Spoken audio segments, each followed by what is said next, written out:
Silakan duduk, saudara-saudara sekalian. Terima kasih pelayan-pelayan. Shalom.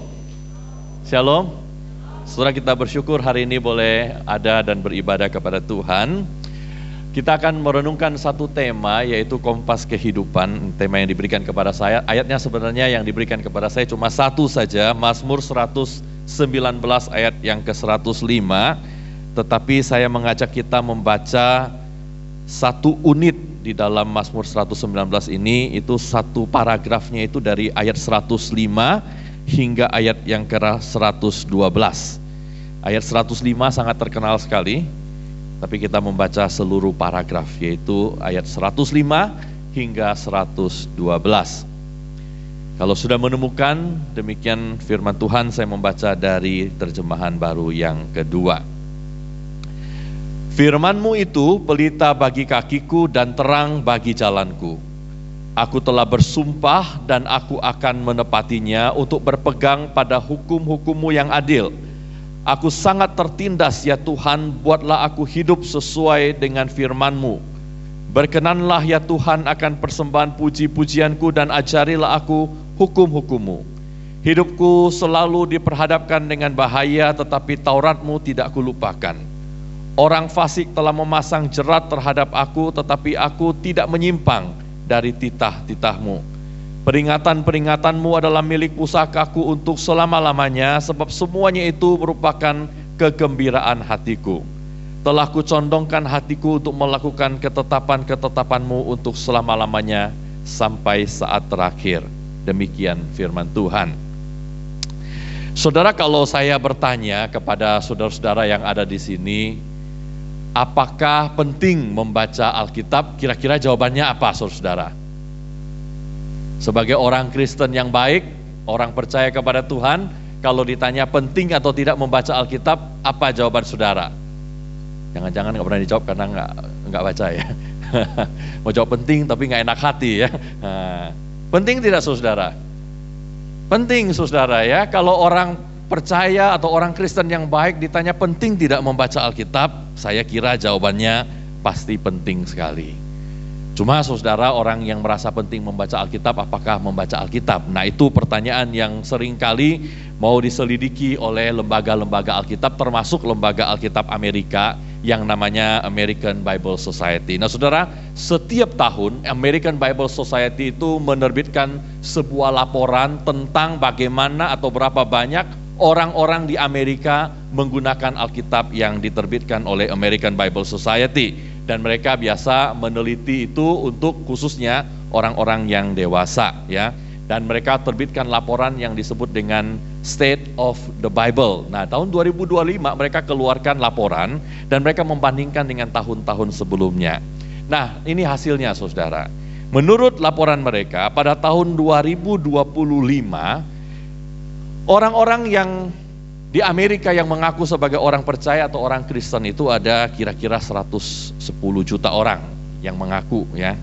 Dan mereka itu disurvei berapa banyak di antara mereka yang menggunakan Alkitab di dalam kehidupan mereka.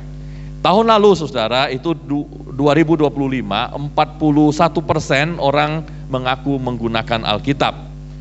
Lebih tinggi sedikit daripada tahun sebelumnya, 38 itu rekor paling rendah. Ya, selama bertahun-tahun dia mungkin kurang lebih 10 tahun terakhir itu paling rendah 38%. Dan saudara bisa lihat tiap tahun beda-beda, dari 2019 ada 49%, 48%, 50 dan seterusnya. Jadi ini adalah jumlah orang yang memakai Alkitab di Amerika dari tahun ke tahun. Saudara, kalau 41% kan lumayan banyak ya sebenarnya ya. Kalau ada orang Kristen 41% membaca Alkitab, itu sebenarnya sudah lumayan. Nah, kalau gereja ini mungkin sekitar katanya 200-an orang yang datang setiap minggu. Kalau ada 41%, berarti kan yang baca Alkitab rajin di rumah kira-kira 82 orang lah, kurang lebih ya 80-an orang yang membaca. Itu udah lumayan, saudara, orang yang bisa membaca seperti itu. Tapi pertanyaannya, saudara, 41% ini yang membaca Alkitab tahun lalu ini, yang diukur orang seperti apa? Membaca Alkitabnya seperti apa? Nah, ternyata, saudara, membaca Alkitab yang 41% ini bukan orang yang adalah setiap hari baca, lalu kemudian membaca sambil merenungkan, sambil devosi saat teduh setiap pagi. Bukan, saudara. Ini adalah orang-orang yang kategorinya macam-macam. Apa kategorinya, saudara? Nah, mereka itu mengatakan bahwa orang-orang yang 41% itu adalah terbagi dari, misalnya ada 9% yang setiap hari ada membaca Alkitab, cuma 9%.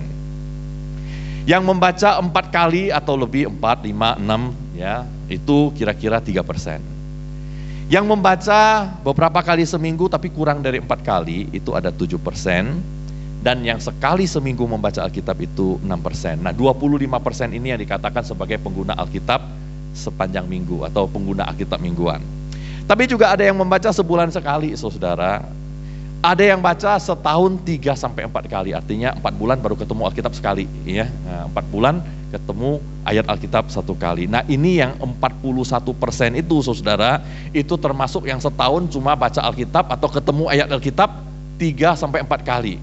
Jadi kalau dalam 1 tahun itu dia lihat ada ayat Alkitab 3-4 kali, nah dia termasuk pengguna Alkitab, 41% itu. Selebihnya, saudara, adalah orang yang setahun bacanya cuma 2 kali, atau bahkan setahun tidak baca sama sekali. Tidak pernah dalam hidupnya itu ketemu ayat Alkitab, walaupun Kristen, walaupun percaya kepada Tuhan. Dan ini bukan harus buka Alkitab begini baru dihitung, saudara. Jadi kalau lagi dia buka Instagram, buka sosial media, terus ketemu ada postingan ayat, nah itu hitungannya 1 kali. Ya. Bayangin, saudara, ada orang Kristen yang sepanjang tahun nggak pernah ketemu ayat Alkitab sama sekali. Entah di sosial medianya, entah di jalan, nggak pernah ketemu. Kalau kita hanya hitung dia saat teduh, baca Alkitab saat teduh aja, itu angkanya jauh-jauh lebih rendah daripada ini. Katanya, saudara, penting membaca Alkitab, tetapi yang membaca Alkitab ternyata tidak begitu banyak, ya, tidak begitu banyak. Dan trennya adalah orang yang membaca Alkitab itu semakin muda, bacanya makin dikit, ya. Semakin tua mungkin karena banyak pengalaman hidup, banyak kesusahan, jadi mencari firman kali, ya. Nah, orang-orang di Amerika ini, American Bible Society juga cari tahu orang-orang yang baca Alkitab tuh kira-kira umurnya berapa, ya, saudara, ya. Nah, ini hasilnya membaca Alkitab berdasarkan generasi. Trennya adalah begini, saudara. Orang-orang yang semakin tua, yang lahir tahun 1928 sampai 1945, yang disebut silent generation itu, persentase membaca Alkitabnya 48%. Jadi dari semua orang tua yang umurnya atau lahir tahun 28 sampai 45, 48%-nya baca Alkitab. Lebih muda dari itu, yang lahir 46 sampai 64, yang disebut baby boomer, ya, itu 46%, turun 2%. Yang lebih muda lagi, tahun 65 sampai tahun 80, yang seringkali disebut Generation X itu, hanya 38% saja, turun lagi, ya, turun 8%. Yang disebut generasi milenial sekarang, yang keluarga-keluarga muda, ya, orang-orang yang disebut milenial atau generasi Y itu, hanya 33% saja yang membaca Alkitab, turun 5%. Dan yang muda, ya, saudara, yang disebut Gen Z itu, ya, yang anak-anak masih muda ini, itu hanya 30% yang membaca Alkitab. Kalau ini trennya benar, saudara, dan terus berlanjut, artinya makin muda makin sedikit yang baca Alkitab. Nah, sekarang kita ada Gen Alpha, Gen Beta, ya, makin kecil makin jarang baca Alkitab. Makanya nanti jangan heran kalau nanti lihat anak-anak kita tidak lagi baca Alkitab, atau cucu kita tidak lagi baca Alkitab. Makin muda, makin tidak membaca Alkitab.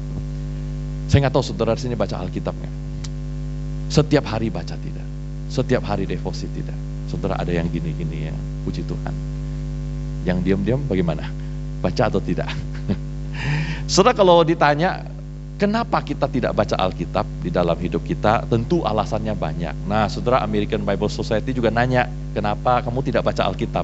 Ya, nah hasilnya macam-macam. Kira-kira kalau kita nggak baca Alkitab, alasannya apa? Apa? Nonton drakor, ya. Nonton drakor, ya. Drakor itu sangat menyita waktu kita, ya. Nah, jadi karena nonton drakor nggak bisa baca Alkitab. Ada lagi? Kerja, ya, sibuk, ya, nggak bisa baca Alkitab. Ada lagi? Apanya? Jualan, ya, jualan, kerja, ya. Ada lagi? Karena jualan, kerja, berarti nggak punya waktu, ya. Nonton drakor juga nggak punya waktu, ya. Waktunya semua buat drama Korea, ya. Ada lagi?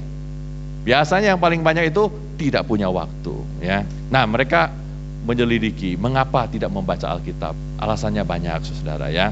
Dipilih yang 6 paling tinggi, dan orang tuh bisa memilih lebih dari satu alasan. Alasannya apa, saudara? Menurut penelitian American Bible Society, yang paling tinggi itu biasanya tidak punya waktu. Bener ya? Kerja udah pagi-pagi mesti ke kantor, ya jam 5.30 udah jalan dari rumah, ya pulang-pulang sampai rumah udah jam 9 malam, udah capek ya. Jadi nggak ada waktu. Harus ngurusin anak sekolah, ya coba aja bangun pagi-pagi, mesti siapin makan, mesti mandiin, mesti anterin, nanti mesti tungguin di sekolah, mesti jemputin, nanti pulang mesti ngajarin ulangan, kan begitu kan ya. Nah jadi nggak ada waktu, saudara.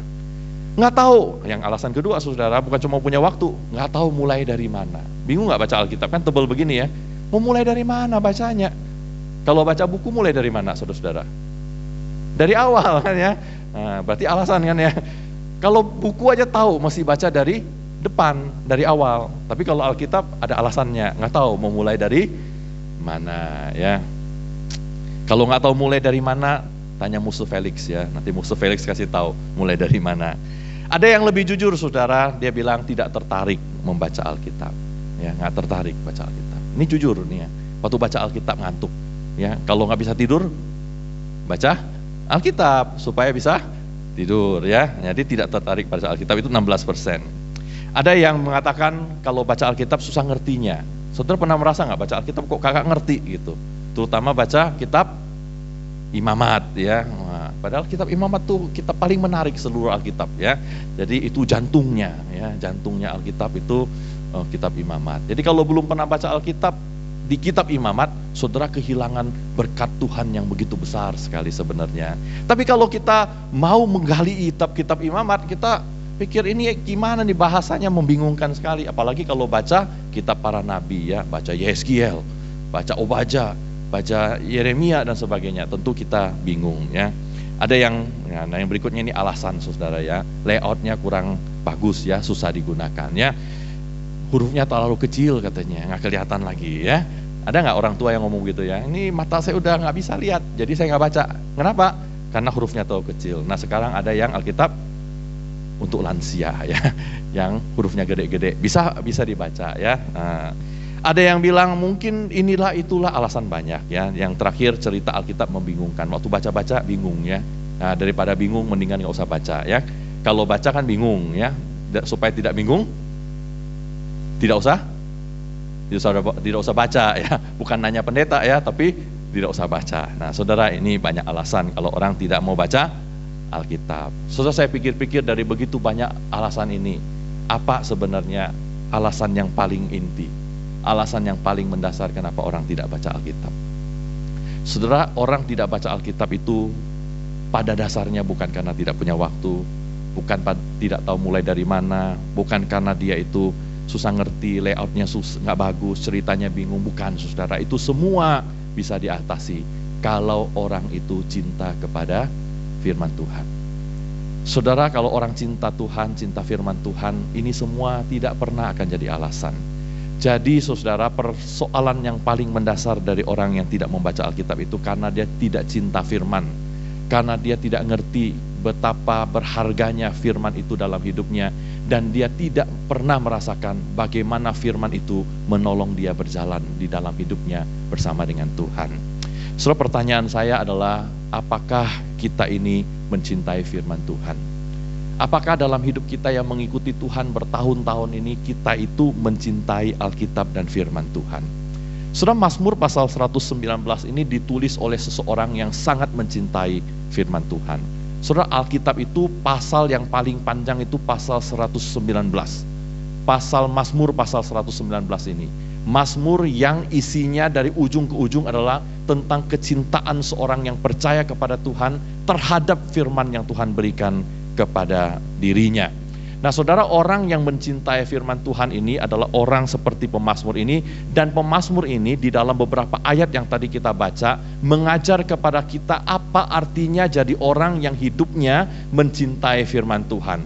Kalau kita ini mengatakan kita itu mencintai firman Tuhan, Seperti apa orang yang mencintai firman Tuhan ini? Nah, saudara, setidak-tidaknya ada 3 hal, ya, 3 hal yang menjadi ciri orang yang mencintai firman Tuhan di dalam hidupnya. Yang pertama adalah, saudara, orang yang mencintai firman Tuhan adalah orang yang dalam hatinya dia percaya bahwa firman Tuhan itu adalah penuntun di dalam jalan kehidupannya.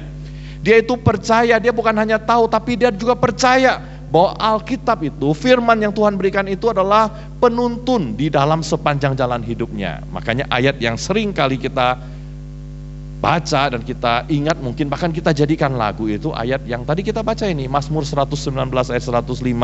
Firman-Mu itu pelita bagi kakiku dan terang bagi jalanku. Ya, tadi KO1 saya nyanyi sedikit ya. Tahu lagu ini ya? Firman-Mu pelita bagi kakiku, terang bagi jalanku. Kalau generasi lebih muda, lagu yang bukan terbang tadi ya. Firman-Mu Tuhan, pelita bagi kakiku. Terus, janji-Mu terang bagi jalan-jalanku. Nah, itu yang lebih anak muda ya. Yang pertama tadi untuk orang tua. Tapi intinya sama ya. Ini adalah tentang percaya bahwa firman itu adalah lampu bagi jalan kita. Kalau nggak ada lampu, jalannya susah.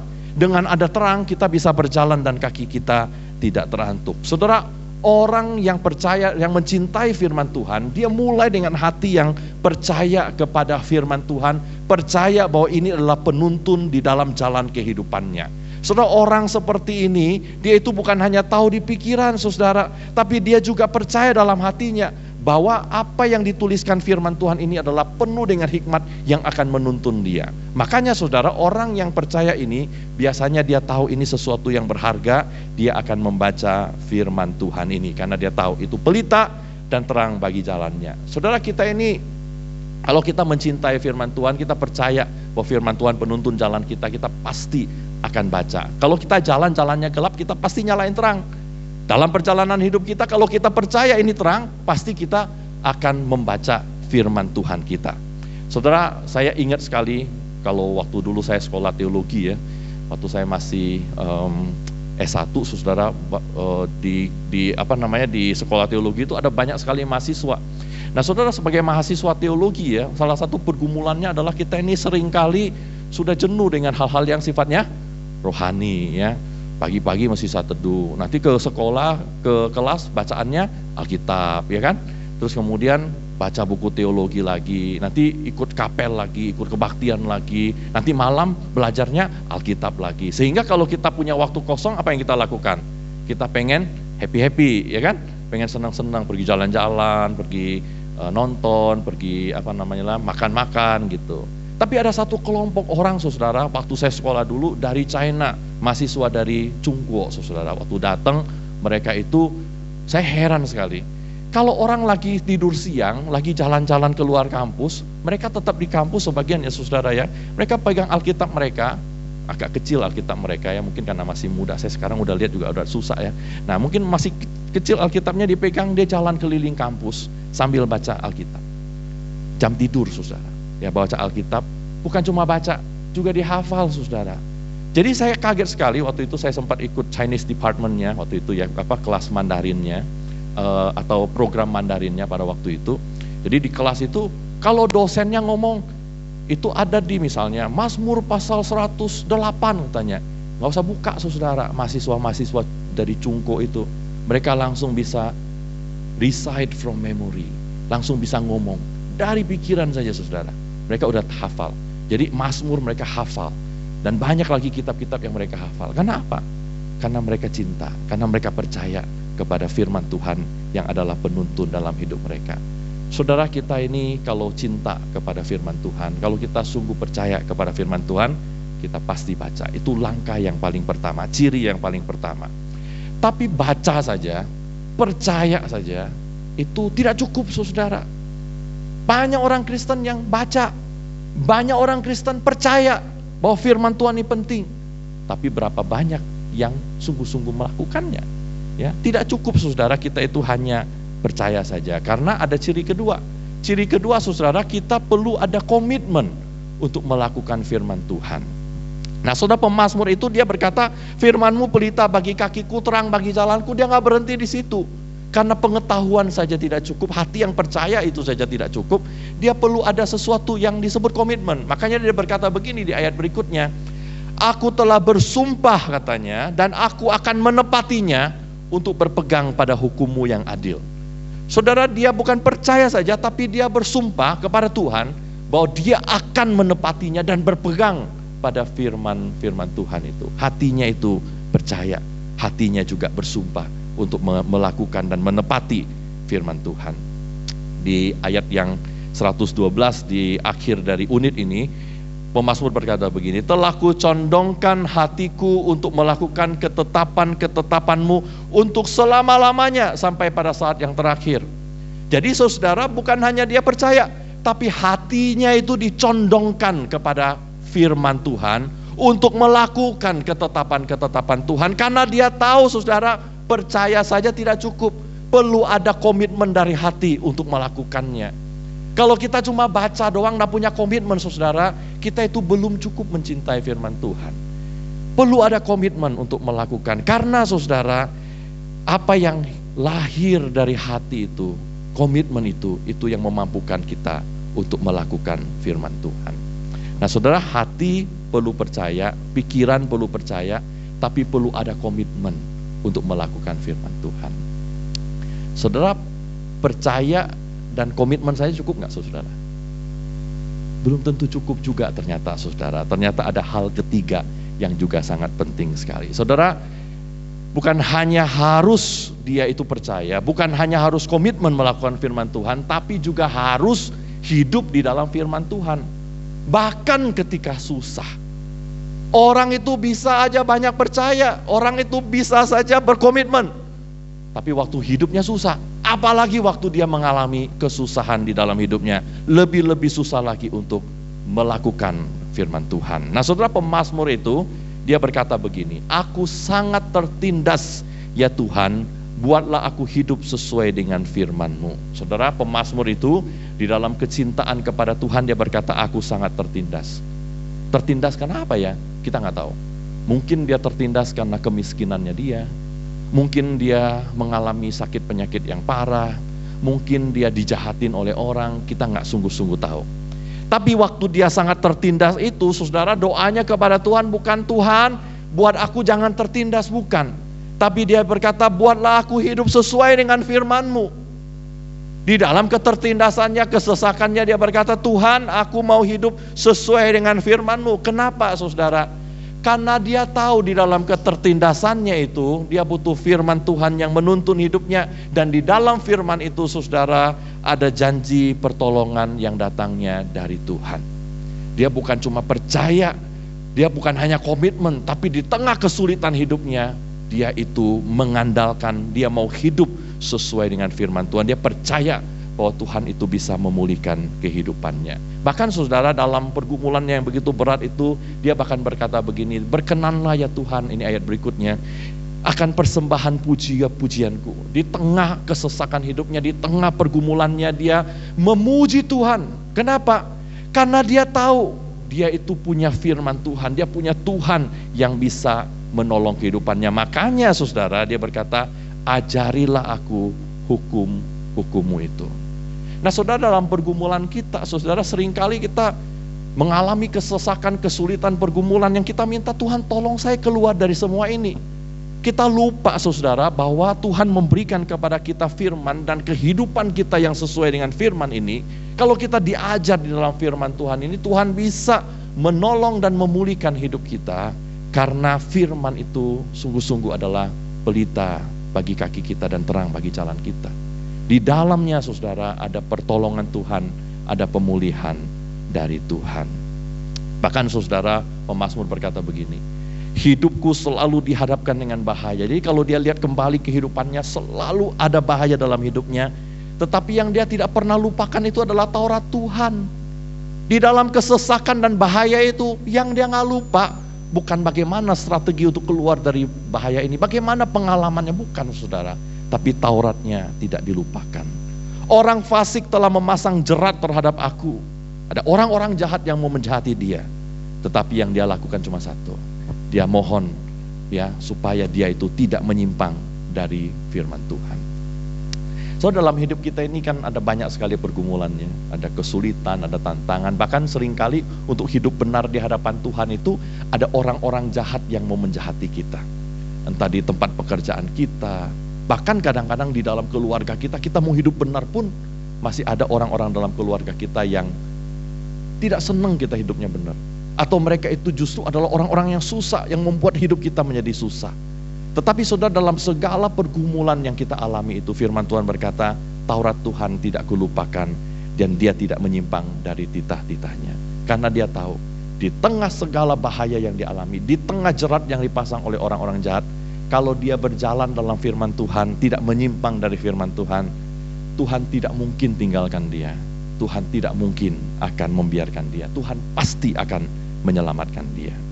So di tengah, saya yakin sekali pemazmur ada banyak sekali kesusahan. Dan di dalam kesusahan itu apa yang menghibur dia, saudara? Yang menghibur dia adalah firman Tuhan.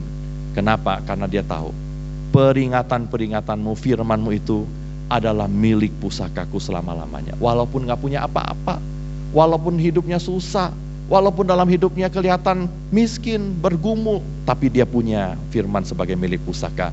Dan itu semua menggembirakan hatinya. So kegembiraan pemazmur itu adalah firman Tuhan. Karena dia tahu hidupnya bisa diberkati, hidupnya dipelihara, hidupnya menemukan kemurahan Tuhan hanya kalau dia berjalan bersama dengan Tuhan di dalam firman-Nya. Jadi kalau kita berjalan di dalam firman-Nya, kalau tadi kita pertama percaya bahwa firman Tuhan itu penuntun hidup kita, kita komitmen untuk melakukannya, bahkan kita hidup di dalam firman walaupun susah. Saudara percayalah, tangan Tuhan tuh pasti memberkati kita. Tuhan pasti akan mengubah kehidupan kita. Orang kita yang dulunya kurang bagus, Tuhan bisa jadikan orang yang lebih baik. Mungkin bahkan kalau kita dulu orangnya kurang ajar, brengsek, berdosa, kotor, Tuhan bisa ubahkan hidup kita menjadi orang yang hidup berjalan bersama dengan Tuhan, diberkati, dipelihara seluruh hidup kita, bahkan seluruh keluarga kita. Amin. Tapi pertanyaan saya begini, saudara.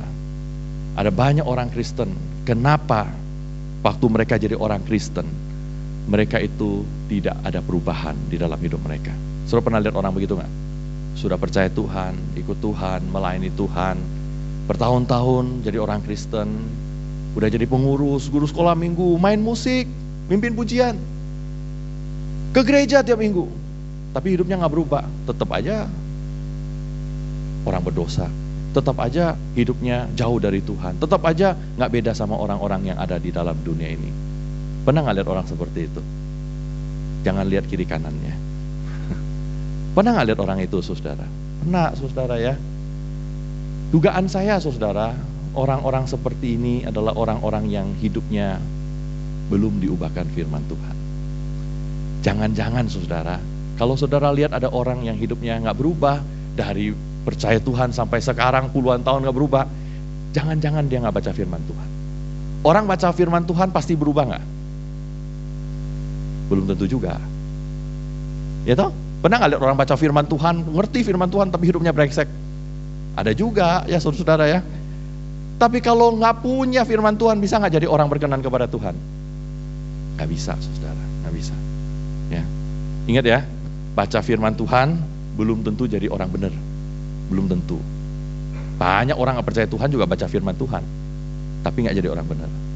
Tapi kalau orang tidak baca firman Tuhan, tidak mungkin jadi orang benar. Ya. Nah saudara, ada satu penelitian atau survei. Tadi saya mulai dengan survei, sekarang saya tutup dengan survei. Ini survei dari sebuah lembaga namanya Center for Bible Engagement. Jadi ini sebuah lembaga survei terbesar di dunia yang menyelidiki bagaimana kehidupan orang Kristen dan kaitannya dengan Alkitab. Nah, saudara, mereka mensurvei mulai dari tahun 2003 sampai sekarang, kira-kira 22-23 tahun lah hampir ya. Mereka mensurvei banyak sekali orang bertanya tentang Alkitab.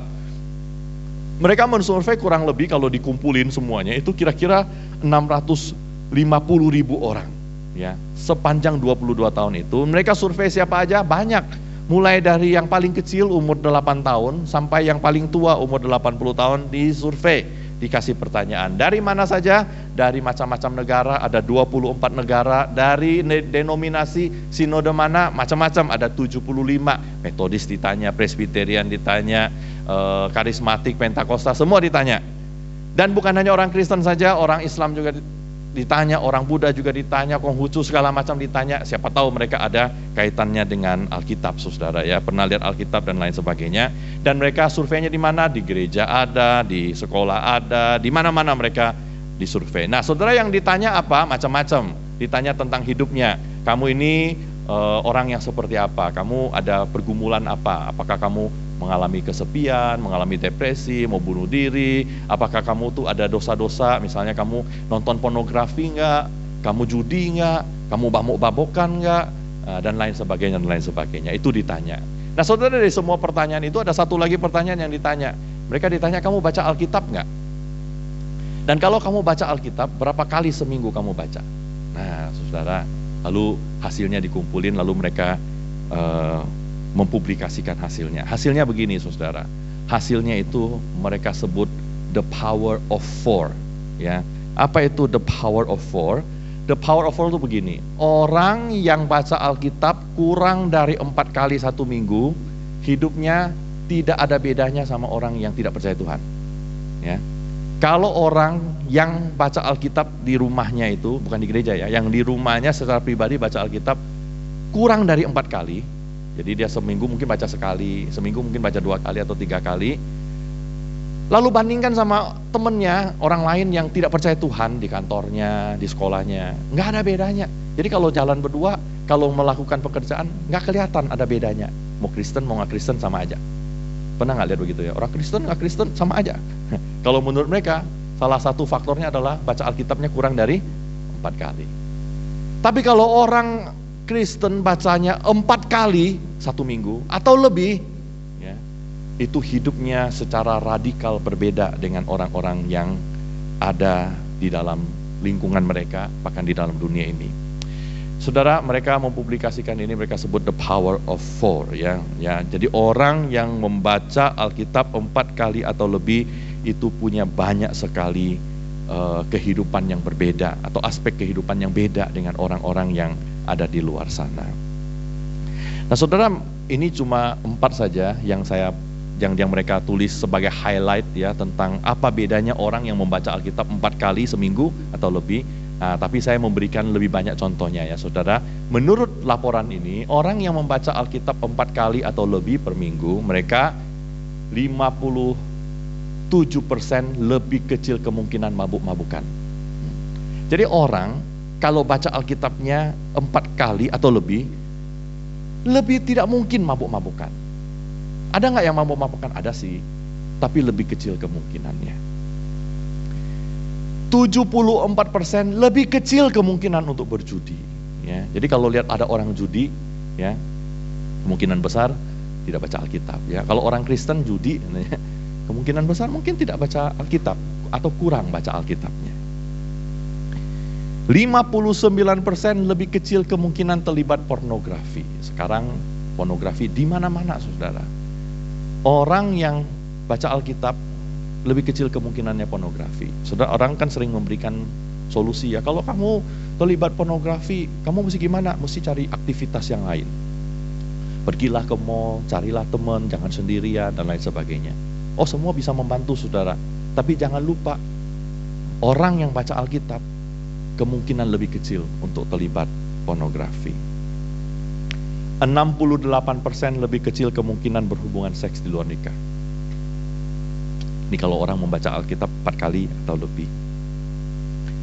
30% lebih kecil kemungkinan mengalami kesepian, kecemasan, dan depresi. Mungkin saudara merasa, kok saya depresi ya, rasanya kok kayaknya sepi sekali hidup ini gitu ya. Kayaknya kok merasa depresi, hidup ini gak ada maknanya lagi. Coba baca Alkitab, saudara. Karena dalam Alkitab itu ada penghiburan untuk kita. Di Alkitablah kita menemukan Tuhan yang bersama dengan kita. Jangan anggap enteng firman Tuhan, seolah-olah firman Tuhan tidak mampu menolong kita. 43% lebih kecil kemungkinan mengalami kepahitan ya. Jadi kalau kita sering tersinggung sama orang, sering kepahitan sama keluarga kita, sama suami atau istri kita. Bagaimana mengobatinya, saudara? Mengobatinya itu dengan firman. Firman inilah yang bisa menghibur dan memulihkan hati kita. 228% lebih mungkin membagikan iman kepada orang yang belum percaya. Lebih gampang PI, saudara, orang yang baca firman Tuhan. Kenapa? Karena dia sendiri sudah baca Alkitab. Dan dia sudah diubahkan hidupnya oleh Tuhan. Kalau dia sudah diubahkan hidupnya oleh Tuhan lewat firman, maka gak heran dia ingin membagikan imannya kepada orang lain. Kenapa orang itu jarang PI, susah PI? Karena mereka sendiri tidak merasa diubahkan oleh Tuhan. Kalau kita kalau kita ke restoran, kita ketemu makanannya enak bener, udah murah, tempatnya enak, makanannya enak, kita kan pengen kasih tahu teman kita kan, "You belum pernah ke situ, coba ke situ, enak makanannya. Kalau mau saya ajakin, habis minggu, habis kebaktian kita ke sana." Kalau kita sayang sama teman kita, wah kita rasa bagus makanannya, kita pengen kasih tahu. Kita coba obat, wah enak nih ya. Dulu kolesterol nggak turun-turun, tapi minum ini nih, ya herbal ini tiba-tiba bisa turun, nggak usah minum obat lagi. Wah kita pasti jadi pemberita obat herbal itu kemana-mana. Kalau ada orang kena kolesterol kita kasih tahu, ini herbal bagus loh. Ya, kenapa bisa begitu? Hidupnya diubah. Kenapa kita susah PI? Karena kita sendiri hidupnya nggak diubah. Kenapa hidupnya nggak diubah? Nggak ada firman Tuhan dalam hidup kita. Tapi kalau orang punya firman Tuhan, dia lebih mungkin 228% lebih mungkin membagikan iman kepada orang yang belum percaya. Dan orang seperti ini, saudara, lebih mungkin memuridkan orang lain. Jadi di gereja, dia itu bisa membawa orang bukan hanya kepada Tuhan, membuat mereka bertumbuh. Kenapa? Karena dia juga punya pengalaman yang sama, bertumbuh di dalam firman. Dia juga mau orang bertumbuh dalam firman, makanya dia ikut kelompok kecil, happy tuh. Ya, formasi spiritual, wah happy. Kenapa? Karena dia bertumbuh dan dia mau bawa orang lain juga bertumbuh, dimuridkan bersama-sama. Dan 477% lebih mungkin menghafal Alkitab. Kenapa lebih mungkin menghafal Alkitab? Karena dia sering baca. Kenapa kita nggak hafal-hafal Alkitab? Bahkan mahasiswa teologi pun, saudara, seringkali nggak hafal Alkitab. Saya suka ngomel-ngomel ke mahasiswa saya ya, mesti hafal Alkitab, apalagi hamba Tuhan, mesti hafal. Setidak-tidaknya kamu tahu itu ada di mana, ya, tempatnya di mana. Kenapa nggak hafal? Jarang baca, saudara. Ya, kalau sering baca pasti hafal. Kalau kita baca lagi, kita pasti hafal. Dan kenapa hafal? Karena kita tahu ada gunanya. Waktu kita susah, firman Tuhan itu datang dalam hidup kita. Kita ingat ada firman Tuhan yang menghibur kita, maka kita hafal. Karena kita tahu satu hari kita akan membutuhkan firman ini. Kalau kita susah, kalau kita bergumul, kita ada pencobaan. Apa yang mengingatkan kita berjalan di jalan benar? Memori kita terhadap firman Tuhan. Kalau kita ingat firman Tuhan bisa menuntun jalan hidup kita. Makanya lebih mungkin hafal Alkitab. Dan semua ini, saudara, perubahan ini semua terjadi kalau orang mulai dengan membaca firman Tuhan.